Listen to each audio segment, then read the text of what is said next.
तो दोस्तों, आज हम पढ़ेंगे कुर्कबॉन्ड और कब्रिस्तान के भूत। आजकल शहर में डाकू गोबर सिंह का आतंक पूरी तरह फैल छाया हुआ था। उसका नाम सुनते ही लोगों को कपकपी छूट जाती थी। स्त्री बच्चे सहम जाते थे। वह जहाँ कहीं भी डाका डाल जाता, उसके आगमन की खबर सुनकर भगदड़ मच जाती थी। खबरदार, मेरा नाम डाकू गोबर सिंह है। कोई भी हमारे मार्ग में आने की कोशिश न करे, वरना वह कुत्ते की मौत मार दिया जाएगा। भागो भागो, डाकू गोबर सिंह आ गया। पुलिस वह गुप्तचर विभाग डाकू गोबर सिंह के पीछे हाथ धोकर पड़ा था, पर उसे अपने दल समेत पकड़ने की कोशिश में दिन रात जुटा हुआ था। धाए धाए पीछा कर रही है, गोलियां चल रही, लेकिन उसका यह प्रयास आज तक सफल नहीं हो पाया था। उफ, कमबख्त फिर बचकर निकल गया। डाकू गोबर सिंह शहर के किसी भी इलाके में कहीं भी किसी भी समय घर में अपने दल के साथ आंधी के समान पहुंच जाता था। खबरदार, कोई भी चीखने चिल्लाने की कोशिश न करे, वरना गोली अंदर होगी और दम बाहर। और सेठ, तुम तिजोरी की चाबी निकालो। ये लो चाबी, लेकिन हमारी जान बख्श दो। और वह लूटपाट करने के पश्चात तूफान के समान निकल जाता था। वेरा, पीछा करते पीछा करो, और शमशेर सिंह, तुम कंट्रोल रूम से संपर्क करके उन्हें स्थिति के बारे में सूचित करो, ताकि वे उसे आगे से घेरने की चेष्टा करें। Yes sir. पुलिस कई बार शहर की नाकेबंदी करके उसे घेरने का प्रयत्न कर चुकी थी, लेकिन ऐसे अवसरों पर वह अपने दल के साथ शहर से बाहर बने पुराने कब्रिस्तान के आगे स्थित जंगलों में जाकर आश्चर्यजनक ढंग से गायब हो जाता था, और पुलिस अपना माथा पीट कर रह जाती थी। सारा कब्रिस्तान और जंगल छान मारा, लेकिन कहीं भी उसका पता नहीं चला। पता नहीं सुअर हर बार कहाँ गायब हो जाता है। जब लाख कोशिश करने के पश्चात भी पुलिस डाकू गोबर सिंह को गिरफ्तार नहीं कर सकी और उसका उत्पात बढ़ता गया, तो मजबूर होकर पुलिस कमिश्नर मुच्छड़ सिंह को पुलिस अफसरों की एक मीटिंग बुलानी पड़ी। कितने शर्म की बात है कि आप लोग आज तक डाकू गोबर सिंह को पकड़ पाने में सफल नहीं हो सके, जबकि उसका आतंक दिन प्रतिदिन बढ़ता ही जा रहा है। कानून और व्यवस्था की धज्जियां उड़ रही हैं। यदि यही हाल रहा, तो वह दिन दूर नहीं जब लोगों का पुलिस, कानून और सरकार से विश्वास उठ जाएगा, और वह बजाय डाकू के हम पर पथराव करने पर उतर आएगी। मैं पूछता हूँ, आखिर ऐसी कौन सी परेशानी है जो आप लोग इतने छोटे से शहर में उसे नहीं पकड़ पा रहे, और मुँह पर ताव देते हुए हराम की खा रहे हैं? शर्म, हम अपनी ओर से उसे पकड़ने की पूरी कोशिश कर रहे हैं, और विश्वास करें कि वह जल्दी हमारी गिरफ्त में होगा। क्या खाक विश्वास करूं आप लोगों पर, जबकि आज तक उसे पकड़ना दूर, आप लोग यह भी नहीं जान पाए कि उसका अड्डा या पता ठिकाना कहां पर है। सर, मुझे संदेह है कि उसका अड्डा शहर से बाहर पुराने कब्रिस्तान के आसपास ही कहीं है। इस संदेह का कारण, मैंने कई बार उसका पीछा किया सर, लेकिन हर बार वह उसी कब्रिस्तान के पास पहुंचकर हमारी नजरों में धूल झोंक कर गायब हो जाता है। और सर, मैंने यह भी सुना कि उस कब्रिस्तान में भूत वास करते हैं। बकवास। मैं भूत प्रेतों के अस्तित्व पर विश्वास नहीं करता। इंसान से बड़ा भूत और कौन हो सकता है? क्या तुमने कब्रिस्तान और उसके आसपास के इलाके की छानबीन की? यस सर, हम कब्रिस्तान और उसके आसपास के इलाके का चप्पा चप्पा छान चुके, लेकिन ऐसा कोई कोई सबूत सूत्र हमें नहीं मिला जिससे यह सिद्ध हो सके कि उसका अड्डा वहीं कहीं है। और ना ही रात भर पहरा देने के बाद हमें कोई भूत वहां दिखाई दिया। ही, भूत दिखाई देंगे भी कैसे? हम पुलिस वालों से इंसान तो क्या, भूत प्रेत भी डरते हैं। खामोश। अरे बाप रे, मैं कोई दलील अथवा बकवास नहीं सुनना चाहता। मुझे जल्द से जल्द डाकू गोबर सिंह और उसके साथी चाहिए, वरना मैं तुम सबको डिसमिस कर दूंगा। सर, आप यह केस मेरे हवाले कर दें और मेरी एक शर्त मंजूर कर लें, तो मैं उस डाकू गोबर सिंह के बच्चे को केवल 3 दिन के भीतर पकड़ कर दिखा सकता हूँ। क्या शर्त है तुम्हारी? बस यही कि डाकू गोबर सिंह के सर पर कुछ इनाम घोषित कर दीजिए। ठीक है, मैं एक केस तुम्हारे हवाले करता हूँ, और कल के ही अखबारों में गोबर सिंह के सर पर 50,000 रुपये का इनाम घोषित किए देता हूँ। Thanks sir. अब आप निश्चिंत होकर मेरा कमाल देखते जाइए। इधर पिछले केसों की शानदार सफलता से कुर्क बॉन्ड अब सबों को जेम्स बॉन्ड का चेला नहीं, बल्कि जेम्स बॉन्ड ही समझने लगा था, और चाहता था कि जेम्स बॉन्ड की तरह उसकी भी ख्याति पूरे विश्व में फैले। अब कोई ऐसा कारनामा करना होगा जिससे कि सारी दुनिया में मेरा नाम का डंका बजने लगे। कवि, अरे बाप रे, डैडी यानी बापू। अरे नामुराद, 3 दिन से इस कुर्सी पर बैठा मक्खियां मच्छर मार रहा है, और मेरी तरक्की के लिए कोई केस तेरे पास फटका तक नहीं। मैं कहता हूँ, शराफत से मेरे साथ चला चल, वरना आज मैं कुर्सी से के उठाकर कमिश्नर साहब के पास ले जाऊंगा। आज तो बापू बहुत ही गुस्से में लगते हैं, किंतु मेरा नाम भी जासूस कुर्कबान है। हवलदारी नहीं करूंगा, भले ही घास ही क्यों न छीलनी पड़े। क्या सोच रहा कमबख्त, मेरे साथ सीधे सीधे चलता है या पकड़ू तेरी गर्दन? ओह नो पापा, हम इतना बड़ा जासूस होकर एक हवलदार की नौकरी करेगा तो दुनिया क्या कहेगी? बाढ़ में गई तुम्हारी जासूसी और दुनिया, तुम्हें हवलदारी करनी ही होगी। तभी कुर्कवान की माँ भी वहां पहुंची। आह मम्मी, मम्मी मम्मी देखो ना, पिताजी कैसी बच्चों बच्चों जैसी बातें कर रहे हैं। कहते हैं मुझे हवलदार बनना होगा। चुप हो जा मेरे लाल, मैं अभी इनकी खबर लेती हूँ। अजय मैं कहती हूँ, आपने कौन से तीर मार लिए हैं हवलदार बनकर, जो मेरे पुत्र से फूल से नाजुक बच्चे को हवलदार बनाने पर तुले हैं? यह हवलदार की नौकरी हरगिज नहीं करेगा। देखो तुम बीच में मत पड़ो जासूस की अम्मा, वरना मैं कुछ नहीं जानती। मेरा लाल जासूस ही ठीक है। नहीं मैं उसे हवलदार बनाऊंगा, नहीं मैं उसे जासूस बनाऊंगी। आखिर मेरी भी तो कोई इज्जत है। अरे मैं इसे हवलदार बनाकर ही छोड़ूंगा। बेटा बॉन्ड, यही मौका, चुपचाप खिसक ले यहाँ से। कुर्कबॉन्ड जैसे ही ऑफिस से बाहर निकला, उसी टक्कर मोटू और टिल्लू से हो गई। ऐसे दबे पाव काम आगे जा रहे हो जासूस भैया? जल्दी यहाँ से खिसको, वरना बापूजी जोंक की तरह चिपक जाएंगे। ओह समझा। फिर अपने ऑफिस से कुछ दूर एक बरगद के वृक्ष से नीचे पहुंचकर वे रुके। ओह बच गए, वरना बापू आज छोड़ने वाले नहीं थे। लेकिन ऑफिस तो खुला छोड़ा है भैया, यदि किसी चोर चोर ने हाथ साफ कर दिया तो? ऑफिस की चिंता छोड़ो और बताओ कि कोई मुर्गी फंसी या नहीं। बिना जान लगाए बिना दाना डाले ही ऐसी मुर्गी फंसी है प्यारे? जासूस भैया की बस सुनते ही कबूतर की तरह फड़फड़ाने लगोगे। अबे तो जल्दी से बताओ ना, कहाँ मुर्गी? यह देखो आज के अखबार में किसकी फोटो छपी है। 50,000 रुपये का इनाम, डाकू गोबर सिंह को जिंदा है मुर्दा पकड़ने वाले व्यक्ति को उपरोक्त राशि इनाम स्वरूप दी जाएगी। आदेश अनुसार पुलिस कमिश्नर। हम, अगर ये 50,000 रुपये हमें मिल जाए तो हम अपनी जासूसी कंपनी को अच्छी पब्लिसिटी कर सकते हैं। विश्व में भी हमारी जासूसी का डंका बज जाएगा।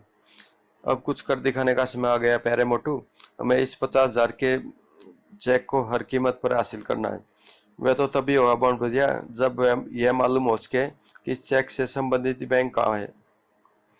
इस बात की तुम फिक्र मत करो मोटराम, बैंक को तलाश करना अब मेरा काम है। आखिर मेरा नाम भी कुर्क बॉन्ड चेला ऑफ जेम्स जेम्स बॉन्ड है।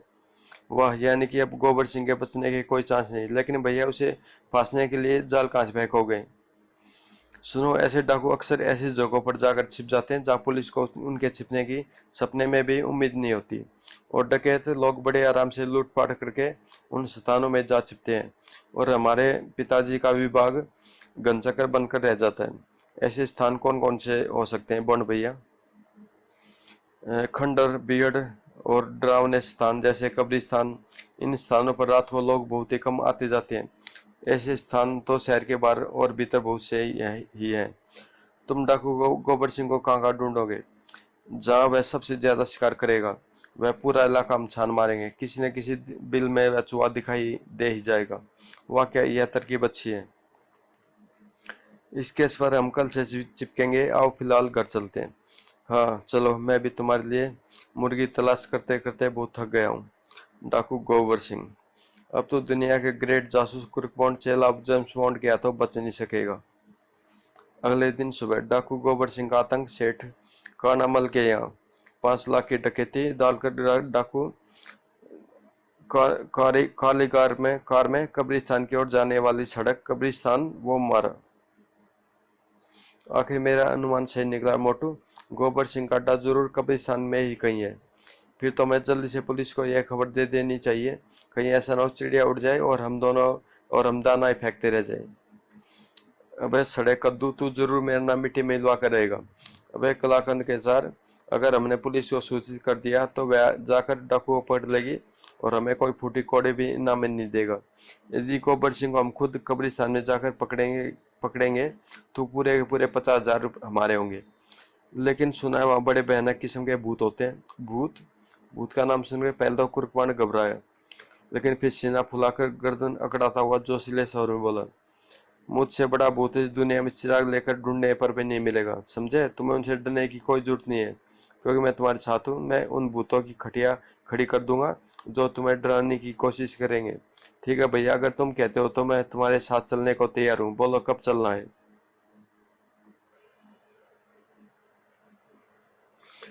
आज ही रात को लेकिन कुछ नहीं, जैसा मैं कहता हूँ तुम्हें वैसा ही करना होगा, ठीक है भैया।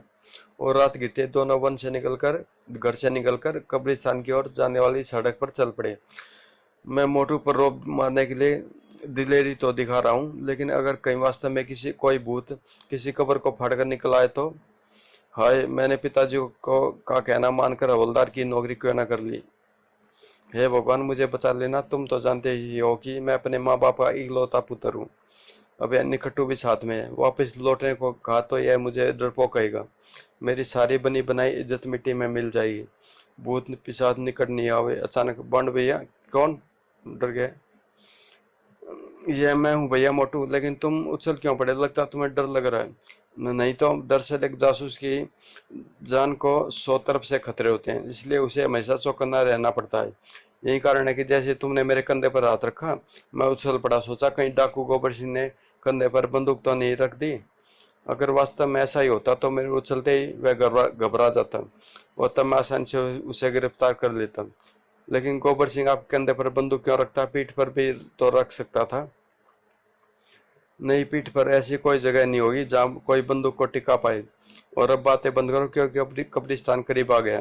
कहीं ऐसा ना हो हमारी आवाज सुनकर गोबर सिंह यहाँ से भाग निकले। कब्रिस्तान पहुंच गए। ओह, याद आया। यही बताने के वह हाँ, यही बताने के लिए तो मैंने तुम्हें पुकारा था। मैं कहना चाहता था कि यदि हम भीतर मुख्य द्वार से घुसे तो गोबर सिंह चौकन्ना हो जाएगा। वह चौकन्ना नहीं हो पाएगा। हम पिछवाड़े से दीवार फांद कर भीतर घुसेंगे। हाँ, यह ठीक रहेगा। दोनों घूमकर कब्रिस्तान के पिछवाड़े पहुंचे। मैं घोड़ा बनता हूँ, तुम जल्दी से इस दीवार पर चढ़कर दूसरी ओर कूद जाओ, फिर मैं भी अंदर आ जाऊंगा। लेकिन दूसरी ओर अगर भूत छिपा खड़ा हुआ तो? जब गोबर सिंह और उसके साथियों को उसने कुछ नहीं कहा तो फिर तुम्हें क्या कहेगा? चलो जल्दी करो। हाँ, यह बात भी ठीक है। कुरुकबॉन्ड मुर्गा बन गया और मोटू उसकी पीठ पर चढ़कर दूसरी ओर कूद गया। मोटू के भीतर जाने के बाद कुरुकबॉन्ड ने किसी तरह हिम्मत जुटाई और दीवार पर चढ़कर भीतर कूद गया। हनुमान नाम जो आवे, भूत पिशाच निकट नहीं आवे। अब तुम हर क्षण चौकस रहना, डाकू गोबर सिंह कभी भी हम पर हमला कर सकता है। मैं तैयार हूँ। अब कितना भयानक दृश्य है। अगर कोई मुर्दा ही उठ खड़ा हुआ तो? लगता आज बॉन्ड में बॉन्ड भैया मेरी बलि चढ़ाकर ही छोड़ेंगे। मगर अभी वह कुछ ही आगे बढ़े होंगे कि तभी हु आई, बॉन्ड भैया भूत, बाप रे। उस भयानक आवाज को सुनकर मोटू के साथ साथ कुर्बान के भी पसीने छूट पड़े। लेकिन भला अपना लेकिन भला अपना डर प्रदर्शित कर वह मोटू के सामने कैसे झुकता? वह तुरंत मोटू को अपने से अलग करता हुआ कुछ कुछ साहस जुटाकर बोला, वे मोटू के बच्चे, घबराने की कोई जरूरत नहीं। यह जरूर डाकू गोबर सिंह हमें डराने की कोशिश कर रहा है, लेकिन हम भी उसे गिरफ्तार किए बिना नहीं जाएंगे। नहीं बॉन्ड भैया, आवाज जरूर किसी भूत की थी। मेरी मानो बॉन्ड भैया, तो यहाँ से तुरंत भाग लो। मैं किसी भूत से नहीं डरता। आने दो उस साले को सामने, देख लूंगा समझता क्या अपने आप को। आखिर मेरी भी कोई इज्जत है। लेकिन तभी हु आई आई बुबू, डर गया। भूत को सामने देखते ही मोटू तो डर के मारे उसी समय बेहोश हो गया। जबकि कुर्कमांड की डर के मारे घिंगी बन चुकी थी और वह अपने स्थान पर खड़ा किसी सूखे पत्ते की तरह कांप रहा था। मरने के लिए तैयार हो जा बेवकूफ। नहीं नहीं भूत भाई, मुझे छोड़ दो। मैंने तुम्हारे बाप का क्या बिगाड़ा है? मैं तो डाकू गोबर सिंह की तलाश में यहीं आया था। मुझे क्या मालूम था कि यार तुम रहते हो। मैं तुम कहते हो तो मैं भी चला जाता हूँ। नहीं, हाँ हाँ, यहाँ आने के बाद कोई भी जीवित बचकर नहीं जाता। कुर्कमांड को कुछ न सूझा तो उसने एक बड़ा सा पत्थर उठाकर भूत पर दे मारा। आह! मोटू को उठाकर भाग लो, इसी में भलाई है। और मोटू को उठाकर वह अपनी पूरी शक्ति से एक और को भाग लिया। अबे गधे की तुम, भागता कहाँ है? मैं तेरी हड्डी पसली चबा जाऊंगा। लेकिन बैने कुर्कमांड के पैरों में जैसे पंख लगा दिए थे। पलक झपकते ही वह कब्रिस्तान से बाहर निकल गया। भाग गया डरपोक कहीं का। कब्रिस्तान से बाहर निकलने के बाद भी वह रुका नहीं, बल्कि तेज गति से नाक की सीध में भागता ही चला गया। कुछ देर बाद उसने पीछे मुड़कर देखा तो कंकाल को अपने पीछे न आते देखकर चैन की सांस ली। उह, बड़ा ही भयानक भूत था। आज तो बाल बाल बच गए। फिर एक पेड़ के नीचे बैठकर अपनी सांसें सही करने लगा। थोड़ी देर बाद, अब इस मोटू को किसी तरह होश में लाना चाहिए। कम वक्त को उठा कर भागते भागते मेरी कमर का कमरा और टांगों का तांगा बन गया। तभी एक विचार ने उसे चेताया, अरे मूर्ख ठहर जा। इसे होश में लाने के बाद उस भूत के बारे में इससे क्या कहेगा। अब निकलेगी तुम्हारी सारी हेकड़ी का जनाजा। बड़े दुनिया के सबसे बड़े जासूस बने फिरते थे। अब क्या करूं, पिताजी को अगर यह किस्सा पता चल गया तो अवश्य ही मुझे हवलदार बना देंगे। अब कोई ऐसी तरकीब लड़ानी होगी जिससे कि मोटू का दिमाग फिर जाए और यह मेरे दिमाग और बहादुरी का सिक्का मान जाए। तभी एक आइडिया दिमाग में। मनी मन इस तरकीब पर खुश होते हुए मोटू को होश में लाने लगा। भाई मोटू, अबे वो मोटू के बच्चे, जल्दी से होश में आ। कुछ ही देर मोटू की बेहोशी टूटी। वह भूत कहाँ गया? घबराओ नहीं मोटू, मैंने उसे मार भगाया है। क्या कहा? तुमने उसे मार भगाया है? अरे मैं तो उसे जान से ही मार डालता, किंतु तुमने सब गुड़ गोबर कर दिया। मैंने मैंने क्या किया बॉन्ड भैया? अरे यह पूछो क्या नहीं किया। मैंने कहा था कि मैं तुम्हारे साथ हूँ, इसलिए बिल्कुल भी मत डरना। लेकिन तुम तो उस हड्डियों के ढांचे को देखते ही इस दुनिया से कुछ करने की तैयारी करने लग गए थे। अब भला मैं अकेला कितनों को संभालता? क्या कुछ और भूत भी वहां आ पहुंचे थे?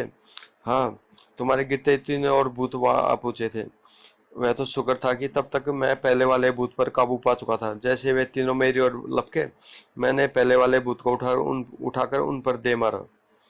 मेरी ताकत देखकर वे तीनों तुरंत ही वहां से 9-2-11 हो गए। अगर तुम बेहोश न हुए होते तो कसम से आज उन सब का चूरमा पीस डालता और सुबह तुम्हारे साथ उनका नाश्ता करता।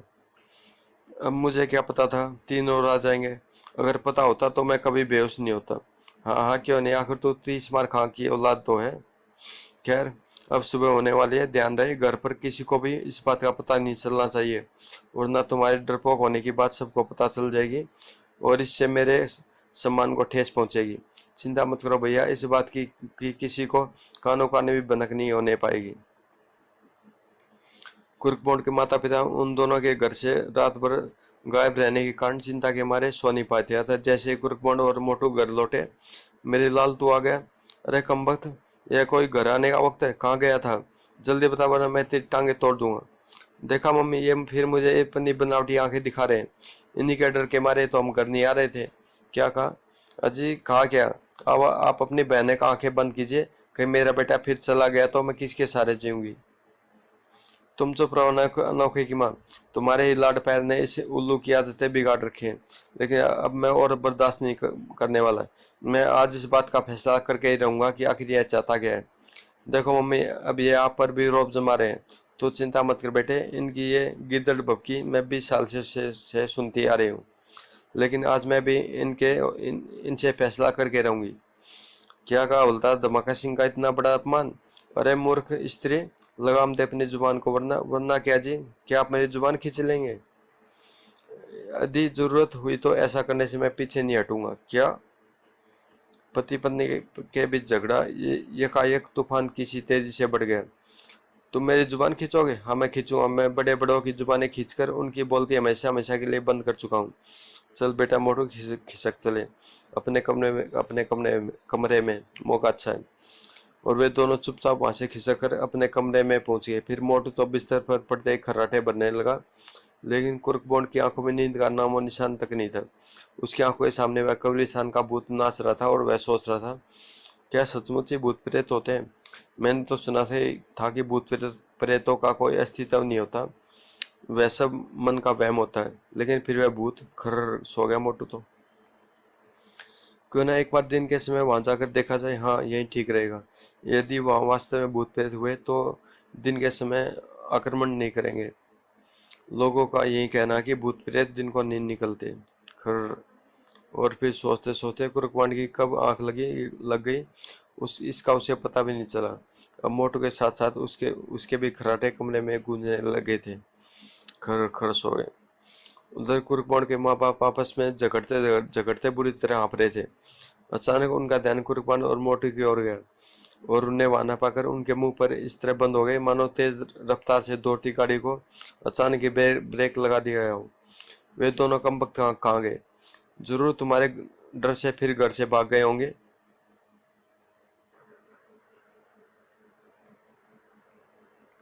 यदि ऐसा हुआ तो मैं भी घर में नहीं रहूंगी, कल ही अपने भाई के पास चली जाऊंगी। चली जाना, लेकिन पहले उन्हें अपने कमरे में तो देख लो। दोनों उसी समय कुर्कबॉन्ड के कमरे में पहुंचे। देखा, सुअर कितने आराम से सो रहा है। अरे भगवान, तुम न समझोगी अपने लाडले की चालाकी को। कितनी चालाकी से हम दोनों को आपस में लड़ाकर वह खुद घोड़े बेचकर सो रहा है। ठहरो, मैं अभी उठाता हूँ। खर खर, अभी रहने रहने भी दो। मेरे बेटे की नींद को नजर मत लगाओ। बेचारे रात भर जागते रहे, इसलिए उन्हें सोने ही दो। अगले दिन जब कुर्कबॉन्ड की आंख खुली तो दिन बहुत चढ़ चुका था। उठने में बहुत देर कर दी। जल्दी से नहा धोकर नाश्ता करना चाहिए, उसके बाद कब्रिस्तान का एक चक्कर लगा कर आऊंगा। हो सकता है डाकू गोबर सिंह को पकड़ने के लिए कोई सूत्र हाथ लगी जाए। मोटू को ले जाना ठीक नहीं होगा, इसे सोने ही दूं। थोड़ी देर बाद जब नहाने धोने और नाश्ता आदि से निपटने के पश्चात कपड़े पहन रहा था। बेटा, इतनी सुबह सुबह कहाँ जाने की तैयारी हो रही है? अरे कहीं नहीं मम्मी, बस जरा मॉर्निंग वॉक करने जा रहा हूँ। सुबह की ताजी हवा स्वास्थ्य और दिमाग को ताज़ा रखती है ना। बिल्कुल बेटे बिल्कुल, सुबह की सैर करनी चाहिए, वरना क्या मोटू तुम्हारे साथ सैर करने के लिए नहीं जा रहा? अरे मेरी भोली माँ, तू फिर भूल गई। उसे तो भगवान ने पहले से ही अच्छी सेहत दी है, फिर उसे सैर करने की क्या जरूरत है? हाँ यह तो है। फिर कुरकुंड तैयार होकर जैसे घर से बाहर निकला, बोबो आह चेला मनमोजी राम। ये वही कुत्ता है जो सेकंड पार्ट में था। तुम भी खूब मौके पर दिखाई दिए प्यारे मोजीराम। तुम्हें तो मैं बिल्कुल भुला ही बैठा था। आओ तुम्हें भी मॉर्निंग वॉक कराऊं।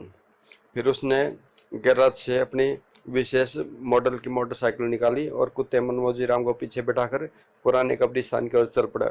वो घबराओ नहीं प्यारे मनमोजी, हम नरक नहीं केवल पुराने कब्रिस्तान तक जा रहे हैं और तुम्हें वहां छानबीन करने में मेरी मदद करनी है। कुछ देर बाद, लो प्यारे मनमोजी, हमारे शहर आ गई है। आज यही तुम्हें इस बात का प्रमाण देना है कि तुम वास्तव में मेरे यानी जासूस कुरपौंड दी ग्रेट के चेले हो। सिर्फ भौंकने से काम नहीं चलेगा चेले, तुम्हें कुछ करके भी दिखाना होगा। पोपो। कुरपौंड ने कब्रिस्तान से कुछ पहले ही अपनी मोटरसाइकिल रोक दी। चलो चले, नीचे उतरो, यहाँ से हम पैदल ही चले वहां तक जाएंगे। बोबो, अरे अरे शोर मत करो, वरना भूत प्रेतों की नींद खुल जाएगी। कुत्ते मनमोजी ने मानो कुर्कपांड की बात समझ ली। वह चुपचाप सीट से नीचे उतर गया। उसके उतरने के पश्चात कुर्कपांड भी नीचे उतरा और मोटरसाइकिल को स्टैंड पर खड़ा करके मनमोजी के साथ कब्रिस्तान के मुख्य गेट की ओर चल पड़ा। कुछ क्षणों बाद वे मुख्य द्वार से होकर कब्रिस्तान के भीतर थे। प्यारे मनमोजी, तुम उस तरफ जाकर खोजबीन आरंभ करो, मैं बाकी स्थान का निरीक्षण करता हूँ। यदि कोई खतरा पेश आए तो भौंक कर मुझे सावधान कर देना, ताकि मैं समय रहते भाग सकूं। तुरंत ही कुत्ता कुर्कपॉन्ड की बताई दिशा में दौड़ पड़ा और कुर्कपॉन्ड जेब से आती सी शीशा निकालकर एक एक मकबरे का निरीक्षण करने लगा। काफी देर तक खोजबीन करते रहने के पश्चात भी कुर्कवाण को वहां कोई ऐसा सूत्र अथवा ऐसा गुप्त मार्ग नहीं दिखा दिया जिससे वह यह अंदाजा लगा पाता कि वहीं कोई जमींदोज अड्डा है। साथ ही साथ पूरे कब्रिस्तान में उसे कोई इंसान या भूत प्रेत भी नहीं दिखाई दिया। कमाल है, जब रात को यहाँ भूत दिखाई दिया था तो वह रहता भी यहीं होगा, फिर वह इस समय कहाँ मर गया? तभी उसे मनमोजी मुंह में कुछ दबाए एक तरफ से दौड़ता हुआ आता दिखाई दिया। अरे यह मनमोजी के मुंह में कपड़े जैसा क्या दबाए? मनमोजी के मुंह में कपड़े की एक पोटली दबी थी। बॉन्ड ने जैसे उस पोटली को उसके मुंह से निकाल कर खोला, उसका दिमाग बुरी तरह से घूम गया। आए, यह तो पोशाक है, भूत की पोशाक है, और इसमें रेडियम युक्त सफेदी से इंसान कंकाल बनाया हुआ है। वो अब समझा, कोई इंसान ही रात को यह पोशाक पहनकर भूत बनता है। अगले पलवा चले, तूने तो वास्तव में ही कमाल कर दिया। अब हमारा काम खत्म हुआ, चलो यहाँ से चलते हैं। आज रात हम यहाँ के भूतों से निपटेंगे। और कुछ ही देर बाद वह पुनः मनमोजी के साथ मोटरसाइकिल पर सवार होकर अपने घर की ओर उड़ा चला जा रहा था। अब यह सिद्ध हो गया है कि पुराने कब्रिस्तान में भूतों का नहीं बल्कि इंसानों का डेरा है, और वे इंसान अच्छे कदापि नहीं हो सकते। हो सकता है वे डाकू गोबर सिंह के ही साथी हो। जब वह घर पहुंचा, अरे बॉन्ड भैया, यह तुम सुबह सुबह कहाँ चले गए थे? देखो ना, तुम्हारा इंतजार करते करते मैं कितना सूख गया हूँ। प्यारे मोटू, यदि इसे सूखना कहते हैं तो भगवान जाने तंदुरुस्त होना किसे कहते हैं। खैर, अब मेरा भेजा चाटने के बजाय मम्मी से कहो कि मेरे लिए जल्दी से खाना लगा दे, बड़े जोरों की भूख लगी है। लेकिन भैया तुम कहाँ गए थे? और एक कपड़े की पोटली तुम्हारे बगल में कैसी दबी है? कहाँ गया था और यह पोटली कैसे, इस संबंध में तुम्हें रात को बताऊंगा। हाँ, इतना ध्यान रखना कि आज रात हम फिर पुराने कब्रिस्तान चलेंगे। ठीक है। खाना खाने के बाद बॉन्ड जो सोया तो काफी रात गए ही उसकी आंख खुली। उस समय तक घर के सभी व्यक्ति सो चुके थे। मोटू भी उसी एक कमरे में गहरी नींद सोया हुआ था। उसने जल्दी से उठकर बत्ती जलाई। ओह, 11 बज गए और इस कम वक्त मोटू ने मुझे जगाया तक नहीं। खर्र। अगले ही पल वह मोटू को झंझोड़ कर उठाने की कोशिश करने लगा। वह मोटू, और मोटू के बच्चे, जल्दी से उठ। क्या गधे बेचकर सोया हुआ है? सोने दो ना यार, कितना सुंदर सपना आ रहा है। जब काफी जगाने के बाद भी मोटू नहीं उठा। तुम इस तरह नहीं उठोगे। ठहरो, भी तुम्हारा सुंदर सपना भंग करता हूँ। खर्र खर्र। फिर बॉन्ड कपड़े की उस पोटली को खोलकर जो कई कब्रिस्तान में उसे मिली थी, जल्दी जल्दी वह कपड़े पहनने लगा। अभी बच्चों के न केवल खराटे बंद हो जाएंगे बल्कि गिंगी भी बन जाएगी। पुराने कपड़े पहनने के पश्चात उसके मुंह पर खोपड़ी नुमा टोपी चढ़ाई और बिजली का स्विच ऑफ कर दिया। अब वह अंधकार में कपड़ों पर रेडियम से बनी धारियों से चमकने के कारण बिल्कुल भूत दिखाई देने लगा था। हा हा, ए मोटू के बच्चे, उठकर देख, तेरी मौत तेरे सामने खड़ी है। खर्र। लेकिन मोटू पर उसकी भयानक गर्जना का भी कोई प्रभाव नहीं पड़ा और वह बराबर खराटे भरता रहा। यह देख बोर्ड ने जलाकर उसे बुरी तरह झंझोड़ दिया। अबे कमबख्त, उठ जा, वरना मैं तुझे बिना भुने ही खा जाऊंगा। आए भूत। अगले ही पल मोटू बिस्तर से कूदकर दरवाजे की ओर भागा, लेकिन कुरकुंड ने उसे पीछे दबोच लिया। अरे बाप रे, बचाओ। अबे अब चिल्ला मत उल्लू की दुम, वरना सब जाग जाएंगे। कहने के साथ ही कुरपान ने मोटू का मुंह छोड़ा और लाइट जलाकर सर से खोपड़ी नुमा पर टोपी उतार दी। ये मैं हूँ, तेरा गुरु जासूस क्रुक बॉन्ड। उफ, तो यह तुम हो बॉन्ड भैया? मैं तो तुम्हें सचमुच का भूत समझकर डर गया था। बस अब अपनी बकवास बंद करो और फटाफट तैयार हो जाओ। हम इसी समय पुराने कब्रिस्तान चलेंगे। तुम्हारे खराटों ने पहले ही काफी समय खो दिया। लेकिन भैया, आखिर यह सब क्या चक्कर है? और यह भूतों वाली पोशाक तुम्हें कहाँ से मिली? उसी कब्रिस्तान से। फिर कुरकुर ने कब्रिस्तान में दिन में घटी सारी घटना के बारे में उसे एक एक बात बता दी। अंत में बोला, इस पोशाक के मिलने से अब यह बात साफ हो गई है कि उस कब्रिस्तान में भूत नहीं बल्कि इंसान ही वास करते हैं। और भूत प्रेतों का चक्कर उन्होंने लोगों को डराने के लिए चला रखा है, ताकि लोग बाग उनके निकट तक न फटके। तो यह चक्कर है, अब तो हम उनका धनिया बो देंगे। तुम ठहरो, मैं भी तैयार होता हूँ। उसके बाद मोटू झटपट कपड़े बदलने लगा और बॉन्ड एक गुप्त अलमारी से कुछ आवश्यक वस्तुएं निकालकर जेब और जुराबों में ठूसने लगा। शिकारी पूरी तरह तैयार होने के बाद दोनों अपने कमरे की खिड़की रास्ते बाहर लॉन में पहुंच गए। तभी, शी चुप हो जा मनमोजी, यह हमें भो कुत्ता भोग रहा है इसको। मनमोजी ने जैसे कुर्कमांड की आवाज पहचान ली, वह उनके निकट पहुंचकर प्रसन्नता से दुम हिलाने लगा। मोटू, तुम मनमोजी को लेकर गेट से बाहर निकलो, मैं गैराज से मोटरसाइकिल निकाल कर लाता हूँ। ठीक है, चलो मनमोजी। फिर मोटू मनमोजी को लेकर चुपचाप गेट की ओर बढ़ गया और कुर्कमांड गैराज की ओर चल दिया। मोटू के गेट के बाहर पहुंचने पर कुछ ही देर बाद बॉन्ड मोटरसाइकिल को बिना स्टार्ट किए ही लेकर उसके पास पहुंच गया। चलो जल्दी से मनमोजी को साथ लेकर पीछे बैठो, कहीं मम्मी डैडी की नींद खुल गई तो सब चौपट हो जाएगा। चिंता चिंता मत करो बॉन्ड भैया, अंकल ड्यूटी पर गए हैं। वह आज से एक सप्ताह तक उनकी नाइट ड्यूटी है। ओह। फिर मनमोजी के साथ मोटू के पीछे बैठते कुर्कमांड ने मोटरसाइकिल स्टार्ट करके पुराने कब्रिस्तान की ओर दौड़ा दी। लगभग 15-20 मिनट पश्चात कुरकुंड ने कब्रिस्तान से कुछ ही दूर पर मोटरसाइकिल रोक दी। क्यों, क्या हुआ? गाड़ी क्यों रोक दी? गाड़ी को आगे ले जाना ठीक नहीं रहेगा। इसकी आवाज़ सुनकर अपराधी चौकन्ना हो जाएंगे। नीचे उतरो, यहाँ से हम पैदल ही आगे बढ़ेंगे। मोटू और मनमोजी के नीचे उतरने के पश्चात बॉन्ड ने मोटरसाइकिल को पास की झाड़ियों में छुपाया और फिर मोटू से बोला, मोटू भाई, अब ध्यान से मेरी बात सुनो। मैं चार दीवारी फांद कर भीतर प्रविष्ट होऊंगा और तुम मुख्य द्वार से भीतर जाओगे। मैं अकेला? अबे डरता क्यों है वैसे? भीतर कोई भूत प्रेत या शैतान थोड़ी है जो तुझे खा जाएंगे।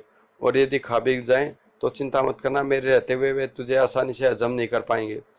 और यदि उन्होंने मुझे खाने की जगह गोली मार दी तो अल्लाह का नाम लेकर खुदा को प्यारे हो जाना। अब बकवास करना छोड़ो और आगे का रास्ता नापो। लेकिन तुम भी तो मेरे साथ मुख्य द्वार से भीतर क्यों नहीं चलते? एक से दो भले रहेंगे।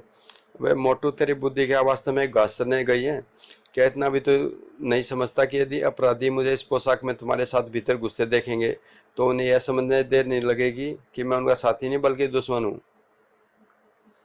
कुरकुंड की बात में वजन था, इसलिए मोटू चुपचाप मुख्य द्वार की ओर बढ़ गया। मोटू के जाने के बाद, प्यारे मनमोहन जी अब तुम सुनो, तुम्हें बाहर रहकर ये निगरानी करनी है। यदि कोई भूत प्रेत या शैतान की औलाद बाहर भीतर घुसे तो तुम्हें यह पता लगाना है कि वह कहाँ जाता है और क्या करता है। समझा? समझ गए ना? कू बहुत खूब, यानी तुम भी सारी बात अच्छी तरह समझ गए। ठीक है, तो चलो तुम भी यहाँ से फूटो। मनोज जी तुरंत मुख्य द्वार की ओर भाग लिया। उसके जाने के बाद कुरकुंड कब्रिस्तान के उस हिस्से की ओर चल पड़ा जहाँ से वह पहले मोटू के साथ कब्रिस्तान से में प्रविष्ट हुआ था। अब साला डाकू गोबर सिंह मेरे हाथों नहीं बचेगा, और 50,000 के नोट ही। कुरकुंड डाकू गोबर सिंह पकड़ने में सफल हो सका। क्या वास्तव में कब्रिस्तान भूत प्रेत नहीं रहते थे? तो ये कुछ क्वेश्चन है, पढ़ लेना आप। इसका अगला पार्ट है इंसाफ का डंडा।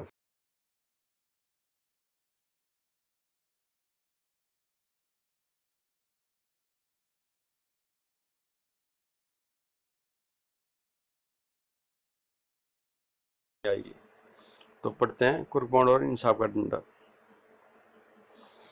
ये जो स्टोरी है यहाँ पे, ये इसके फर्स्ट पार्ट की है, तो उसे आप मेरे चैनल पर जाकर पढ़ें, जो आपको प्ले लिस्ट में मिल जाएगी।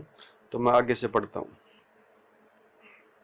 मोटू कब्रिस्तान का पुराना द्वार धीरे से खोलकर मनमोजी के साथ भीतर प्रविष्ट हुआ। प्यारे मनमोजी तुम उस तरफ देखो, मैं इस तरफ देखता हूँ। गुर्र गुर्र, वह कितना समझदार है, एक ही बार मेरा अभिप्राय समझ गया। लेकिन मैं भी इससे कोई कम समझदार नहीं हूँ। आखिर हैं तो हम दोनों बांड भैया के चले। इसके बाद मोटू कब्रिस्तान में भूतों की तलाश में एक एक कब्र का चक्कर लगाने लगा, लेकिन वह इस बात से बिल्कुल बेखबर था कि एक भूत की दृष्टि उस पर पड़ चुकी थी। यह साला छोकरा रात के समय यहाँ कहाँ से आ गया और क्या कर रहा है? खैर अभी लेता हूँ इसकी खबर। और हु हा हा, मनुष्य मजा आ जाएगा आज की दावत का। ओह आ गया, लेकिन यह आया कहाँ से? और यदि यह सचमुच का ही भूत हुआ तो? मोटू को भयभीत होते न देख भूत भी मनी मन चौंका। अरे यह छोकरा तो मुझे देखकर बिल्कुल बिल्कुल भी नहीं डरा, जबकि भूत को देखकर तो अच्छे छोके छक्के छूट जाते हैं। अगले पल, छोकरे यदि तुझे अपनी जान प्यारी है तो तुरंत यहाँ से भाग जा। न जाने क्यों मुझे तुम पर दया आ रही है, लेकिन महाराज आप हैं कौन और ना कि मुझे बच्चे को क्यों डरा धमका कर भगा रहे हैं? आए, क्या तुम मुझे नहीं जानता? अरे मूर्ख मोटे, मैं भूत हूँ भूत, और यह कब्रिस्तान हम भूतों का घर है। चल भाग यहाँ से, वरना मेरे हाथों बेमौत मारा जाएगा। उफ, हाथ है थोड़ा मोटू के मारा, जल्दी भाग वरना। अरे ठहरिए भूत महाराज, मुझे अपने जूते तो उतारने दीजिए। जूते पहने हो तो पूरी ताकत से नहीं भाग सकता। तो जल्दी उतार अपने जूते और सिर पर पैर रखकर भाग ले। ध्यान रखना फिर कभी इधर का रुख मत करना। अजी बिल्कुल नहीं करूंगा महाराज, कहकर मोटू ने झट जूते उतार कर दोनों हाथों में ले लिए। अच्छा भूत महाराज मैं जा रहा हूँ, लेकिन जाने से पहले जरा मुझे इतना तो बता दीजिए कि आप किसी जानवर के भूत हैं या इंसान के? क्यों, यह जानकर तू क्या करेगा बे छोकरे? यदि तुम किसी जानवर के भूत हुए तो मैं तुम्हारी खबर डंडे से लूंगा, और यदि इंसान के भूत हुए तो इन जूतों से तुम्हारी चांद गंजी करूंगा, ताकि तुम्हारी साथ पुश्ते भी गंजी ही पैदा हो और हम जासूस से डरे। क्या कहा, जासूस? इसका मतलब यह हुआ कि यह छोकरा किसी तरह हमारी असलियत जान गया है और यह हमारी खोजबीन कर रहा था। अब इसे मौत के घाट उतारना ही होगा। अगले पल, खबरदार अपने स्थान से जरा भी हिलने की कोशिश मत करना, वरना धजिया उड़ा दूंगा। वही तमंचा, भूत महाराज के आप लोग ऐसे खिलौने भी रखते हैं? बको मत, सच बताओ कि तुम ये कौन हो और यहाँ किस लिए आए हो, और तुम्हें यहाँ क्या क्या जानकारी मिली? जानकारी तो कुछ भी नहीं मिली भूत महाराज, लेकिन हाँ हम दोनों यहाँ डाकू गोबर सिंह की तलाश में जुड़ रहे हैं, जो अभी तक हमारे हाथ नहीं लगा। खैर वह कभी हाथ लगेगा भी नहीं। चलो अब मरने के लिए तैयार हो जाओ। कहते कहते भूत कुछ ध्यान से में आते ही चौंका। तुम अभी अभी कह रहे थे कि हम दोनों यहाँ आए थे, तुम्हारा दूसरा साथी कौन और वह कहाँ है? यह मैं मरते दम तक नहीं बता सकता। इधर वह भूत मोटू के प्राणों को अटका था, उधर कुरकुंड जैसे चार दीवारी फांद कर कुछ आगे बढ़ा। उसका सामना भी एक और भूत से हुआ। आह, शिकार खुद ही मेरे पास आ रहा है, इसी से पूछताछ करूंगा। यार जरा माचिस देना, जोरों से बीड़ी की तलब लग रही है। वह मरना चाहता है क्या? सरदार को यदि भनक पड़ गई तो वह मार मार कर तुम्हें बीड़ी का बंडल बना देगा। सरदार यहाँ कहाँ है? मैं उसे मालूम पड़ेगा। तुम माचिस निकालो। ना बाबा ना, मैं सरदार के हुक्म की अवहेलना नहीं कर सकता। भलाई इसी में है कि तुम भी बीड़ी को की तलब छोड़ो और गश्त लगाओ। कुरकुंड भूत की बात मानने पर मजबूर हो गए। तो चलो भाई, मैं तुम्हारे साथ ही गश्त लगाता हूँ, कम से कम बातों में मन तो बहल जाएगा। ठीक है चलो, दोनों एक तरफ बढ़ चले।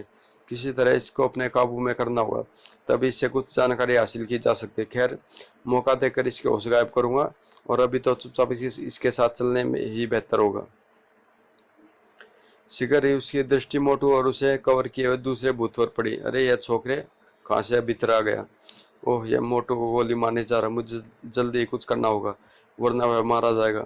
आओ इसकी खबर लेते हैं, चलो। मैं कहता हूँ अब भी वक्त है, सब कुछ सच सच बता दो। तुम्हारा साथी कौन है और वह कहाँ है? मैं यहाँ हूँ प्यारे, और ये लो मेरे प्यार का तोहफा। आह, हाथ से क्या फेंका? पत्थर है क्या है?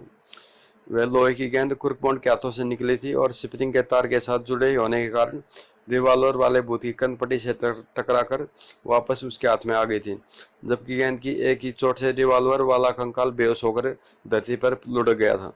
यह तुमने क्या किया मूर्ख? अपने साथी को बेहोश कर दिया। मजबूरी थी दोस्त, अपने साथी मोटू को बचाने के लिए ऐसा करना जरूरी था। कुर्कबॉन्ड की आवाज पहचान कर मोटू का चेहरा प्रसन्नता से खिल उठा। आह, कुर्कबॉन्ड भैया! अरे यह तो मेरे साथी के वेश में कोई दुश्मन है। अगले पल, खबरदार, तुम अपनी जगह से बिल्कुल भी नहीं हिलोगे, वरना गोली तुम्हारे भीतर होगी और दम बाहर। तभी बिल्कुल अप्रत्याशित रूप से कुर्कबॉन्ड के हाथों में थमी गेंद, लोहे की गेंद उसके हाथ से निकली, और लेकिन इससे पहले तुम राम का नाम लो। उफ, वो मारा। ये दोनों तो खुदागंज से रवाना हो गए लगते हैं। नहीं, मैंने इतनी जोर से चोट नहीं की है ये मर जाए, केवल बेहोश हुए हैं।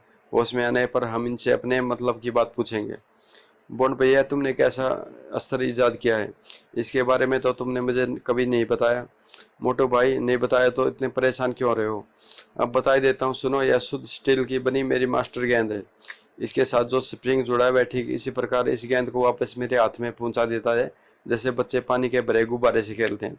वाह कुरकोन भैया, वास्तव में तुम्हारे दिमाग की दाद देनी होगी। क्या अस्त्र बना है, लेकिन यह चोट करती है लेकिन आवाज नहीं करती। बस बस, फालतू बातों में समय न गवाकर इन्हें उठाओ और बाहर ले चलो। किसी सुरक्षित स्थान पर ले जाकर हम इन्हें होश में लाएंगे और पूछताछ करेंगे। यहाँ कभी भी कोई और भूत आ सकता है। ठीक है चलो, एक की टांग तुम खींचो, दूसरे की मैं खींचता हूँ। और दोनों एक एक भूत की टांग पकड़कर घसीटते हुए कब्रिस्तान के बाहर की ओर चल पड़े। कम वक्त बहुत भारी है। हाँ, लेकिन तुमसे ज्यादा भारी नहीं, पिछली बार मैं खुद तजुर्बा कर चुका हूँ। कब्रिस्तान के बाहर एक सुरक्षित स्थान पर पहुंचकर कुरपॉन्ड ने दोनों व्यक्तियों के चेहरों से खोपड़ी नुमा टॉप हटा दिया। लेकिन बॉन्ड भैया, अब हम इन्हें होश में कैसे लाएंगे? पानी तो आसपास है ही नहीं। पानी की कोई जरूरत नहीं है, उसकी दवा मैं पहले से ही साथ लेता आया हूँ। यह देखो, इस शीशी में ऐसी गैस है जो पलक झपकते इन्हें होश में ला देगी। लेकिन तो रिवॉल्वर निकाल कर तैयार खड़े हो जाओ। बॉन्ड भैया, लगता है आजकल तुम ज्यादा ही पिटारा अपने साथ रखते हो। खैर, अब तुम जल्दी से इस शीशे का कमाल दिखाओ। फिर मोटू ने जेब से रिवॉल्वर निकाल लिया, और कुरपॉन्ड बारी बारी से दोनों व्यक्तियों को शीशी से ढक्कन हटाकर उसमें भरी गई गैस सुंगाने लगा। पलक झपकते ही दोनों होश में आ गए। क्यों भैया भाइयों, अब कैसी तबीयत है तुम्हारी? ओ, हम लोग कहाँ हैं? फिलहाल तो तुम दोनों से सलामत धरती पर हो, लेकिन यदि तुमने हमारे प्रश्नों का ठीक ठाक उत्तर नहीं दिया तो जहन्नुम में भी जा सकते हो। ओह, बताओ, कब्रिस्तान में तुम्हारा अड्डा कहाँ है? और तुम्हारा सरदार गोबर सिंह कहाँ जख मारने गया है? नहीं, हम तुम्हें कुछ नहीं बताएंगे। कहने के साथ ही दोनों ने गजब की फुर्ती के साथ अपनी जेब से कोई वस्तु निकालकर अपने मुंह में डाल दी। ओह, शायद जहर खा रहे हैं। लेकिन कुर्कबॉन्ड और मोटू को उन्हें रोकने में काफी देर हो चुकी थी, और पता नहीं, लेकिन उन्होंने ऐसी वस्तु खाई कि उनके मुंह से झाग निकलने लगे। देखते देखते देखते जमीन पर लपेट हो गए। ओह, दोनों मर चुके। अब ठीक है, अफसोस कि हम इसकी तलाशी लेना भूल गए, वरना ऐसी नौबत नहीं आती। और तुम इनमें से एक एक कपड़े पहन लो। कब्रिस्तान में चलकर हम फिर किसी नए भूत की खोज करेंगे, या इनका गुप्त अड्डा खोजने की कोशिश करेंगे। मोटू ने अपने साइज के आदमी के कंकाल वाले कपड़े निकाल कर पहना लिए, जो उसके शरीर पर बिल्कुल फिट बैठे, और वह भी एक कंकाल दिखाई देने लगा। चलो, लेकिन इनकी लाशों का क्या होगा? मौका देकर पुलिस को फोन कर देंगे। दोनों कब्रिस्तान में पहुंचकर फिर डाकू गोबर सिंह के गुप्त अड्डे की खोज करने लगे। तुम उस तरफ देखो, मैं दूसरी तरफ देखता हूँ। ठीक है। इधर शहर में एक सेठ के घर पर। खबरदार, अगर कोई अपने स्थान से हिला तो, यदि तुम्हें अपनी जान प्यारी है तो खड़े होकर अपने हाथों पर उठा लो। ओह, डाकू गोबर सिंह, तुमने मुझे ठीक पहचाना सेठ। अब यदि अपने बीवी बच्चों की खैरियत चाहते हो तो चुपचाप मुझे अपनी तिजोरी तक ले चलो, मैं तैयार हूँ। दुधुरा सिंह, तुम और फोकट माल यहीं इनके पास रहो और शेठानी के जेवर आदि उतार लो। यदि कोई भी गड़बड़ी करने की कोशिश करे तो भून कर रख देना। बहुत अच्छा सरदार, बाकी मेरे साथ आओ। चलो सेठ, मेरी तिजोरी उस कमरे में, ठीक है, चुपचाप भीतर चलो। सुनो सेठ, मैं अच्छी तरह से जानता हूँ कि आजकल सेठ व सेठ लाला लोग तिजोरी में रुपए पैसे व जेवर आदि के साथ रिवॉल्वर भी रखने लगे हैं, अतः रिवॉल्वर को हाथ लगाने की मूर्खता मत करना। वो बहुत चालाक है। और सेठ ने वास्तव में बिना कोई चालाकी दिखाए तिजोरी खोल दी। मेरा सारा रुपया पैसा और जेवर ले लो, लेकिन भगवान के लिए जाते समय में मौत के घाट मत उतारना। तुम पहले आदमी हो जो चुपचाप हमारे आदेश का पालन किया है और कोई चालाकी नहीं की, इसलिए मैं अपनी शराफत दिखाऊंगा। चलो साथियों, जल्दी से सारा माल समेट दो और निकल चलो, यहाँ आज के लिए इतना ही काफी है। उसके साथ ही तुरंत तिजोरी का माल एक थैले में भरने लगे। सेठ अपने हाथों से सारी अंगूठियां और गले में पड़ी चैन भी उतार कर थैले में डाल दो। जल्दी करो वरना। नहीं गोली मत चलाना, मैं भी उतारे देता हूँ। और सेठ ने झटपट अंगूठियां और चैन उतार कर थैले में डाल दी। जल्दी करो सुअर। बस वो सारा समेट लिया। पूरी तिजोरी साफ करने के पश्चात वे सब सेठ के साथ उसी कमरे में पहुंचे जहां सेठ के बीवी बच्चे एक साथ थे। सुनो सेठ, हम तुम सबको जिंदा छोड़े जा रहे हैं, लेकिन खबरदार पुलिस को खबर करने की मूर्खता मत करना, वरना पुलिस के हम तक पहुंचने से पहले ही तुम सब दूसरी दुनिया में पहुंच चुके होगे। नहीं नहीं, हम पुलिस को खबर नहीं करेंगे। चलो साथियों। बाहर निकलकर गोबर सिंह और उसके साथी एक बंद वैगन में सवार होकर वैगन पुराने कब्रिस्तान की ओर दौड़ पड़ी। इधर गोबर सिंह और उसके साथियों ने के वहां से जाते ही सेठ तेजी से फोन पर निकटवर्ती पुलिस स्टेशन के नंबर डायल करने लगा था। सेठ का बंगला किशनगंज इलाके में आता था और इलाके के पुलिस स्टेशन का इंचार्ज थानेदार पटाका सिंह था। कुर्कबोंड का पिता हवलदार धमाका सिंह भी उसी स्टेशन पर नियुक्त था और पटाका सिंह का मातहत था। वारी किस्मत, कल तक जो मेरा कुलीग था आज वही मेरा अफसर बना बैठा है, और अफसोस की है सब मेरे कपूत अनोखे लाल जासूस की दुम कुर्कबोंड के कारण हुआ है। भगवान जाने मुझे कब तरक्की मिलेगी और कब मैं इस पटाका सिंह को बच्चे को नीचा दिखा सकूंगा। अचानक टेलीफोन की घंटी बज गई घंटी। अब जरूर परेड करनी पड़ेगी, भगवान करे फोन किसी केस के सिलसिले में न हो। ट्रेन ट्रेन इतने रात गए किया, फिर मुसीबत आई। Hello, inspector Pataka Singh speaking from Kishanganj police station. Inspector साहब, जल्दी से डाकू गोबर सिंह को पकड़िए, वे मेरा सब लूट कर ले गया है। क्या कहा? डाकू गोबर सिंह? आप कहाँ से बोल रहे हैं और डाकू गोबर सिंह किस तरफ गया? अरे बाप रे गोबर सिंह, लगता है अब हमें उसके चक्कर में हलाल होना पड़ेगा। मैं सैन रोड बंगला नंबर E32 से सेठ धनीराम बोल रहा हूँ, लेकिन मैं बताने में असमर्थ हूँ कि वह हमें लूट कर किधर फरार हुआ है। परंतु हाँ, मुझे इस बात का पूरा विश्वास है कि वह अभी शहर से बाहर नहीं निकल पाया होगा। ठीक है, मैं शहर के तमाम पुलिस चौकियों को खबर किए देता हूँ। आप निश्चिंत रहिए, इस बार हमारी पकड़ से बच नहीं पाएगा। और फोन काटने के बाद धमाका पटाखा सिंह ने जल्दी जल्दी कई पुलिस स्टेशनों के नंबर मिलाए और उन्हें गोबर सिंह के बारे में आगाह करने के बाद रिसीवर क्रेडिल पर रखता हुआ धमाका सिंह से बोला, हवलदार जल्दी से सिपाही को तैयार होने का हुक्म दो। डाकू गोबर सिंह ने आज फिर एक सेठ को लूट लिया, हमें इसी समय उसकी खोज में जाना होगा। Yes sir. और हवलदार धमाका सिंह तुरंत कमरे से बाहर निकल गया। जब से थानेदार बना कमबख्त ने मेरी मिट्टी खराब करके रख दी है, और मुझे हवलदार कहता है और मुझे उसे सर कहना पड़ता है। कुछ देर बाद किशनगंज पुलिस स्टेशन से सिपाहियों से भरी हुई जीप निकलकर तेज गति से एक तरफ दौड़ पड़ी। हे प्रभु रक्षा करना, गोबर सिंह जैसे खतरनाक खूनी डाकू से आमना सामना नहीं कर हो तो अच्छा है। लेकिन खुशकिस्मती से कोई अब बदकिस्मती से कुछ ही देर की भागदौड़ के पश्चात उन्हें उसी रंग की स्टेशन वैगन दिखाई दे गई जैसी रंग की वैगन के बारे में सेठ धनीराम ने पटाका सिंह को बताया था। ड्राइवर जीप को उस स्टेशन वैगन से आगे ले चलो, मैं उसे चेक करना चाहता हूँ, कहीं उसी में डाकू गोबर सिंह और उसके साथी सवार न हो। Right sir. अगले पल जीप ड्राइवर ने स्पीड बढ़ाई और हॉर्न बजाता हुआ जीप को स्टेशन वैगन के आगे से ले जाने की कोशिश करने लगा। P P. उस स्टेशन वैगन में वास्तव में डाकू गोबर सिंह और उसके साथी सवार थे। अचानक ही पीछे से अपने हॉर्न की आवाज सुनकर ड्राइवर ने बैक मिरर पर नजर डाली और अगले पल वह बुरी तरह बौखला उठा। गजब हो गया सरदार, 2 पुलिस जीपें हमारा पीछा कर रही है और हमसे आगे निकलने की कोशिश में है। क्या? स्पीड तेज करो और उन्हें डोज देने की कोशिश करो। बहुत अच्छा सरदार। अगले पल, जरूर कोई गड़बड़ है, तुम स्पीड बढ़ाओ और उन्हें हर कीमत पर रोकने की कोशिश करो। सर, उन्होंने वैगन की गति बढ़ा दी है, शायद भाग निकलने की कोशिश में है। Right sir. लेकिन जब काफी कोशिश करने के बावजूद भी पुलिस जीप का ड्राइवर डाकू गोबर सिंह की स्टेशन वैगन से आगे निकल पाने सफल नहीं उसका, तो पटाखा सिंह ने उसके टायरों पर फायरिंग करनी शुरू कर दी। धाए धाए। सरदार, यदि वे टायर पंक्चर करने में सफल हो गए तो हम सबकी सारी जिंदगी या तो जेल में कटेगी या फिर हमारी गर्दनें फांसी के फंदे में झूल रही होंगी। ठहरो, मैं अभी उनकी अकल दुरुस्त किए देता हूँ। मेरा निशाना आज तक नहीं चूका। अगले पल, धाए धाए, किसने भी गोली चला दी। गोबर सिंह का निशाना वास्तव में चूक था। उफ, ब्रेक लगाओ, अरे बाप रे, फटाक, टायर फट गया। जीप चालक एक कुशल चालक था, किसी तरह उसने जीप पर काबू पा लिया, लेकिन तब तक डाकू गोबर सिंह की वैगन उनकी नजरों से ओझल हो चुकी थी। ओह, बाल बाल बचे। वह तो ठीक है धमाका सिंह, लेकिन सवाल यह पैदा होता है कि अब उस वैगन का पीछा कैसे करे। मुझे तो फिर अब विश्वास होने लगा कि डाकू गोबर सिंह उसी वैगन में था।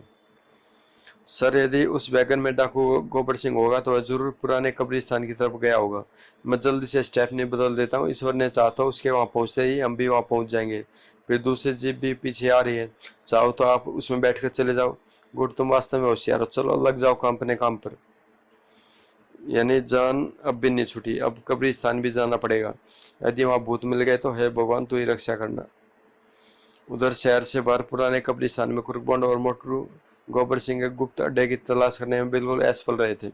बंड भैया, अब क्या करें, मेरी तो टांगे दुखने लगी। पता नहीं उन डाकुओं का गुप्त अड्डा कहाँ, जमीन पर ही है या आकाश में। मूर्ख, आकाश में सिवाय भगवान के और किसी का अड्डा नहीं है। डाकू गोबर सिंह का यही जमीन पर है। वह यह दूसरी बात की वह हमें मिल नहीं रहा। तभी घर घर, अरे आवाज कैसी? किसी गाड़ी के इंजन की आवाज मालूम पड़ती है, शायद वैसी और आ रही है, आओ देखते हैं। दोनों कब्रिस्तान के फाटक पर पहुंचे। बंड भैया, ये गाड़ी तो इसी तरफ आ रही है, लेकिन कौन लोग हो सकते हैं उस गाड़ी में? वे मोटू, जरा अकल से काम ले, डाकू के अलावा भला और कौन हो सकते हैं उस गाड़ी में? तब तो मैं तुरंत छिप जाना चाहिए। अबे गोचू, इस समय हम उन्हीं के साथियों के वेश में हैं और शायद यहाँ के पहरेदार हैं। हमें उनके आने का इंतजार करना होगा। हाँ, मनमोजी को अपने पास से जरूर हटना पड़ेगा। चले मनमोजी, जा तू जल्दी से कहीं छिप जा। आज्ञा करे। मनमोजी तुरंत एक कब्र के पीछे छिप गया। आओ हम दोनों भी भीतर गश्त लगाते हैं ताकि उन्हें हम पर संदेह न होने पाए। ठीक है, चलो। परंतु स्टेशन वैगन कब्रिस्तान के फाटक पर रुके नहीं, बल्कि आगे बढ़ती चली गई। अरे, वैगन तो आगे चली गई, यदि उसमें डाकू थे तो वह यहाँ क्यों नहीं रुकी? कोई बात अवश्य, ठहरो, मैं मनमोजी को उसके पीछे लगाता हूँ। अरे मनमोजी, जल्दी इधर आ। मनमोजी ने जैसे कुर्कमंड की बात समझे, वह तुरंत उसके निकट पहुंच गया। चले मनमोजी, अब तेरी परीक्षा घड़ी, चल दिखा अपना कमाल और लाट डाकुओं का पता निकाल। मनमोजी तुरंत स्टेशन वैगन के पीछे दौड़ पड़ा। स्टेशन वैगन कब्रिस्तान से आगे जाकर एक समतल स्थान पर रुकी, जिसके आगे जंगल का सिलसिला था। बाके, तुम लिफ्ट का बटन ऑन करो जल्दी। बहुत अच्छा सरदार। बाके सामने खड़े पेड़ के तने में बने छिद्र के में हाथ डालकर कुछ टटोलने लगा। फिर बाके ने न जाने क्या हरकत की कि वह समतल स्थान जहाँ की डाकू गोबर सिंह और उसके साथी खड़े रहे, किसी लिफ्ट के समान नीचे की तरफ धंसने लगा। जल्दी आओ बाके।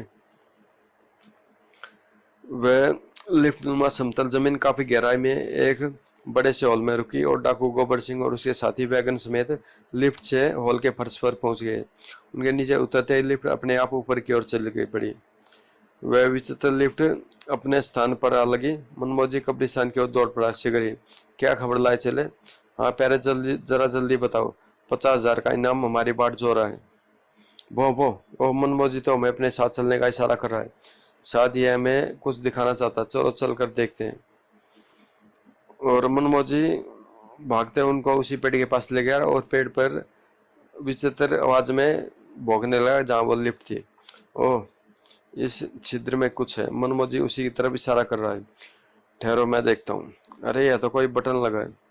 तब इस बटन में जरूर कोई करामत छिपी होगी। बॉन्ड भैया, जैसे दबा कर देखो, हो सकता है बटन किसी द्वार की चाबी हो।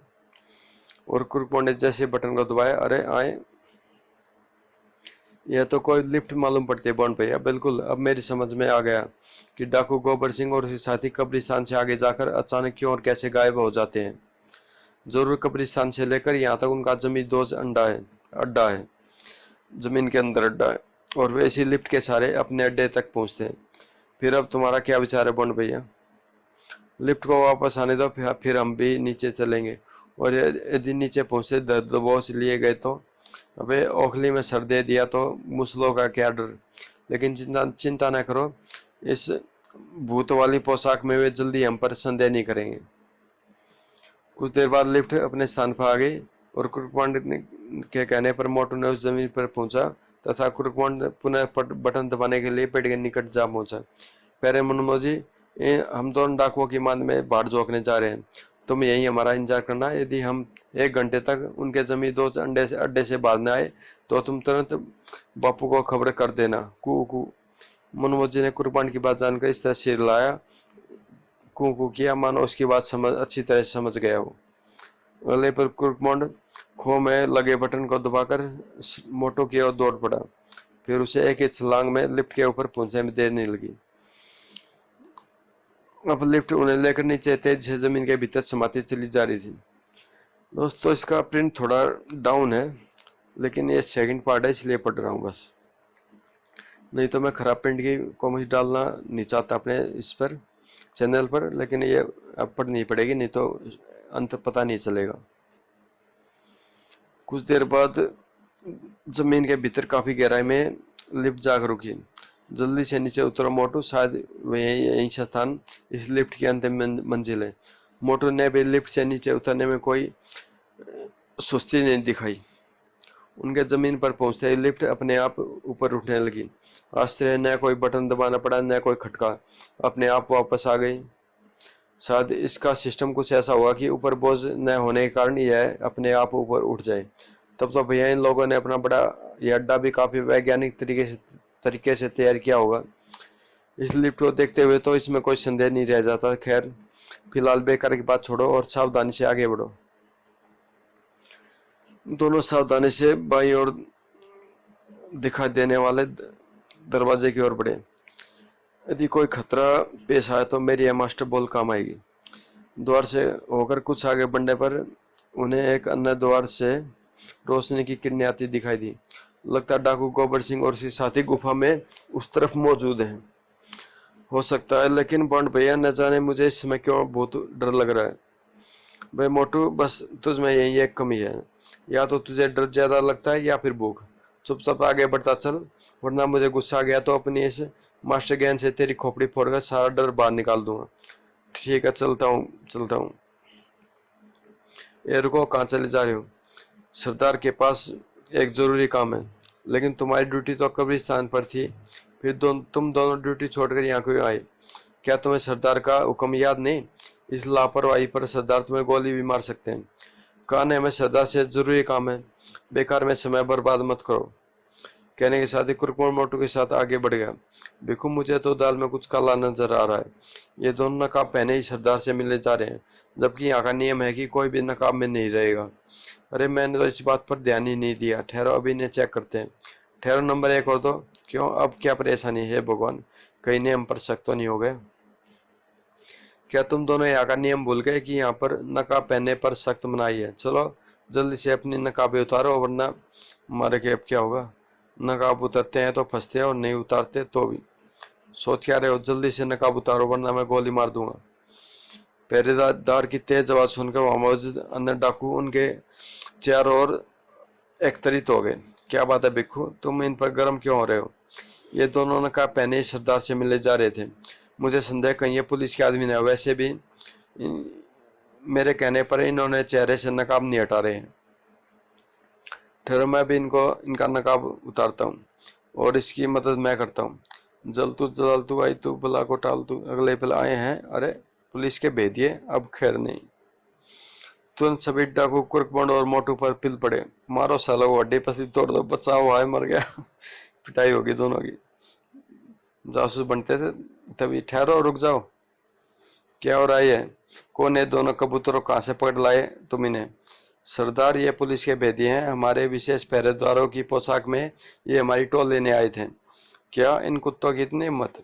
सच सच बताओ, तुम दोनों कौन हो और यहाँ क्या क्यों आई, कैसे आई, और तुम्हारे साथ कौन कौन है तथा ये पोशाकें तुम्हें कहाँ से मिली?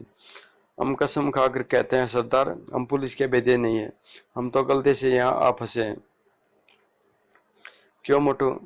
बिल्कुल भैया, हम तो आगे जंगल में शिकार खेलने जा रहे थे, लेकिन जमीन के एक टुकड़े ने धंसकर हमें यहाँ पहुंचा दिया। झूठे की औलादो, क्या ये पोशाक तुम्हें तुम्हारे बाप ने शिकार खेलने के लिए दी थी? नहीं नहीं, यह हमें कब्रिस्तान से मिली जहाँ हमें अपने कुत्ते की लाश दफन करने गए थे। ये तितर की औलाद इस तरह सच नहीं बताने वाले, इन्हें छत से उल्टा लटका दो। उफ, हाय मर गया। आनंद फानन में सरदार के आज्ञा का पालन हुआ। अपनी जान को झमेले में डालना चाहते हैं तो अब भी सच, वो सब कुछ सच सच बता दो। हमने जो कुछ कहा वह सच है। सरदार, दया करके हमें छोड़ दीजिए, हम अखबारों में तुम्हारी बुरी बुरी प्रशंसा करेंगे। और कमीने अब भी अपनी जिद पर अड़े हुए हैं। कालू ठल्लू, अंगीठी गर्म करके नीचे लगा दो, या तो ये सच बोलेंगे वरना हम इन्हें भून कर खा जाएंगे। हाँ, तो हमारी मौत इस जश्न के साथ होगी। उधर जमी तो अंडे के ऊपर 1 घंटे से ऊपर हो गया, लगता है गुरु और चले गए काम से। मुझे जल्दी से चलकर गुरु के खुसट बाप को खबर करनी चाहिए। मनोजी शहर की तरफ दौड़ पड़ा, लेकिन कब्रिस्तान के निकट पहुंचते ही पुलिस की गाड़ी लगती है। चलो, यह भी अच्छा हुआ, अब लंबी दौड़ नहीं लगानी पड़ेगी, ये मनोजी सोच रहा है। और वास्तव में पुलिस जीप थी जिसमें थानेदार पटाका सिंह के साथ साथ कुरुकपांड का पिता धमाका सिंह भी सवार था। अरे मनमोजी, ड्राइवर, गाड़ी उस कुत्ते के पास रखो। जी साहब। कू कू, क्या भाई कुत्ते के तू यहाँ क्या कर रहा है, और तेरा गुरु कहाँ है? वो आए मुझ पर गुराता है, या डंडा देखता है, सारे दांत बाहर निकाल दूंगा। ठहरा हौलदार, यार तुम पर भोग नहीं रहा, बल्कि हमें कुछ बताना चाह रहा है। वो देखो, वह कहीं जा रहा है, हमें उसका पीछा करना चाहिए, आओ मेरे साथ। मनमोजी उन सबको लेकर उसी पेड़ के निकट पहुंचा जिसमें जमींदोज लिफ्ट का बटन लगा था। शायद तने में बनी खो में कोई खास चीज है, ठहरो मैं देखता हूँ। पटाखा सिंह के पेड़ के निकट पहुंचकर खो में हाथ डाला। अरे यहाँ तो कोई बटन लगा है। और जैसे पटाखा सिंह ने उस बटन को दबाया, अरे ओह, जल्दी से मेरे पीछे आओ, शायद हमें हमारी मंजिल मिल गई। मनमोजी समेत सभी सिपाहियों ने भी नीचे जाती उस जमींदोज लिफ्ट पर छलांग लगा दी। अगले पल सभी लिफ्ट पर सवार और नीचे गहराई में उतरते चले जा रहे थे। अपने अपने हथियार संभाल लो, मुझे विश्वास है कि जल्दी ही हमारा सामना डाकू गोबर सिंह और उसके आदमियों से होने वाला है। वो तो हम डाकू गोबर सिंह के अड्डे में जा रहे हैं, भगवान में रक्षा करना, वरना नौकी की माँ विधवा हो जाएगी। उधर अड्डे के भीतर कुकमंड और मोटू की बड़ी दुर्दशा हो रही थी। तुम्हें सब कुछ सच सच बताना पड़ेगा कुत्तो, वरना मैं मार मार कर तुम्हारी खाल उतार दूंगा। हाय मेरी माँ, पानी, मेरे प्रश्न का जवाब दो। तुम पानी क्या, शराब भी मिलेगी? बताओ यहाँ तक कैसे पहुंचे, और तुम्हारे साथ कौन कौन था, और किसे यहाँ के बारे में मालूम है? मैं कुछ नहीं मालूम, मैं छोड़ दो आप पानी। वो तो तुम दोनों मरना ही चाहते हो। गंगू, भून दो इन दोनों मुर्गों को। इससे पहले गंगू कुरकुंड और का निशान लेकर गोली चला पाता, दाएं दाएं आह। खबरदार, जो किसी ने भी अपने स्थान से हिलने की कोशिश की। वो तो पुलिस भी यहाँ तक आ पहुंची। आई पुलिस। कुरकुंड बच गया। बाप रे, सबको पकड़ लो साथियों, मरो या मारो, वरना सारी जिंदगी जेल में सड़ना पड़ेगा। लेकिन इससे पहले कि डाकू गोबर सिंह और उसके साथी अस्त्र शस्त्र संभाल पाते, फायर था। उफा, मैं तो भागू। डाकू मार दिए सारे। तभी रस्सियों के सारे झूलते हुए कुरकमांड और मोटू ने हवा में एक जबरदस्त चलना इलोरा लिया और आई पकड़ लिया। सरदार, बाकर कहाँ जा रहे हो प्यारे गोबर की औलाद, जरा इंसाफ के डंडे का स्वाद तो चखते जाओ। तड़ाक तड़ाक, आह, मर गया। शिकारी सिपाहियों ने डंडे मार मार कर गोबर सिंह को बेहोश कर दिया। बस भी करो बापू, यह बेहोश हो गया। अब क्या इंसाफ का डंडा तोड़ने का इरादा है? इसका पीछा पीछा छोड़ो और हमें खोलो। उल्टे लटके लटके हम चमगादड़ बन गए। ओह, शाबाश भतीजो, इसको क्यों खैर डाकू पकड़वा कर तुमने कानून और व्यवस्था पर बहुत बड़ा उपकार किया है। इसका तुम्हें उचित पुरस्कार मिलेगा। चाचा जी, यह तो हमारा फर्ज था, उपकार नहीं। क्यों मोटू? हाँ बोंड भैया। सिपाही ले चलो इन सबको, अब अदालत में इन्हें सजा होगी। चलो प्यारे मनमोजी, हमारा काम भी खत्म हुआ, हम भी घर चले और अपनी मरहम पट्टी करें। कम वक्त गोबर ने तो हमें गोबर बना दिया। कुतेर और पटाखा सिंह के नेतृत्व में पुलिस दल बेहोश गोबर सिंह और उसके बचे खुचे साथियों को लेकर अड्डे से बाहर निकलकर वापस थाने जा रहे थे और कुर्कवांड मोटू अपनी मोटरसाइकिल पर सवार थी। बेटा कुर्कवांड, कल सुबह ऑफिस आना, अपना इनाम ले जाना मत भूलना। बिल्कुल नहीं भूलूंगा अंकल जी। अगले दिन सुबह, अजय सुनते हो देखिए अखबार में हमारे लाडले अनोखे की कितनी बुरी बुरी प्रशंसा छपी है। आ गई उस कपूत की लाडली माँ, नाश कर रखा इन दोनों माँ बेटों ने। भाड़े में झोंको इस अखबार को और मुझे बताओ कि तुम्हारा यह लाडला सुबह सुबह कहाँ झक मारने गया है। अजय गया हुआ किसी मैदान में गुड मॉर्निंग वॉक करने। गुड मॉर्निंग वॉक, सत्यानाश। अरे भगवान, वह मॉर्निंग वॉक करने नहीं बल्कि मेरे भेजे का वॉकआउट करने गया होगा। आने दो उस मरदूत को, आज मैं उसको उसकी चर्बी छाट कर ही रहूंगा। अजय आखिर मेरे बेटे ने किया गया जो आप हर समय हाथ झाड़ कर उसके पीछे पड़े रहते हैं। मत पूछो भगवान उसने क्या किया। हर बार की तरह इस बार उसने डाकू गोबर सिंह का के केस को मेरे दुश्मन पटाखा सिंह के सर पर बंधवा दिया। ऑफिसर लोग उसकी तारीफ कर रहे हैं और उसकी पद की उन्नति करने की सोच रहे हैं, जबकि मैं अब भी हवलदार ही रहूं। और इसमें मेरे बेटे का क्या दोष है? यह तो सब किस्मत के खेल हैं। किस्मत के खेल हैं। अरे भगवान, जब तुम्हारे कपूत की डाकू गोबर सिंह के अड्डे का पता चल गया था तो क्या वह चुपचाप मुझे खबर नहीं कर सकता था? क्या जरूरत थी उसे यह सब छुपाने की? यदि समय रहते सुल्ले पट्टे ने सब कुछ बता दिया होता तो आज मैं थानेदार बनकर कुर्सी पर गर्दन अकड़ा कर बैठा होता। अजय गुस्से का थूकिए और चलकर नाश्ता कीज दीजिए, बेकार नाश्ता ठंडा हो रहा है। होने दो, जब तक मैं तुम्हारे उस कपूत की खबर नहीं ले लेता तब तक सब कुछ मेरे लिए आराम है। लो मेरा लाडला आ गया। माँ तभी, आओ आओ मरदूद, तेरी खातिरदारी के लिए मैं बिल्कुल तैयार हूँ। आज मैं तेरी चर्बी उतार कर ही रहूंगा। ओ बापू, पूरी गर्मी में लगते हैं। खैर, ओ माय डियर डैडी, आप तो हर समय कसाई बने रहते हैं। चर्बी उतारने का काम छोड़िए और बड़े लोगों की तरह समझदारी से इस नगद नारायण को गिनिए। आए 100-100 के नोट गिन लीजिए बापू, पूरे 50,000 हैं जो डाकू गोबर सिंह पर घोषित किए गए थे। आह, तू कितना अच्छा बेटा, मेरे लिए लग जा। और शायद यह कुर्कमोन के जीवन का सबसे सुखद क्षण था। देखा आपने,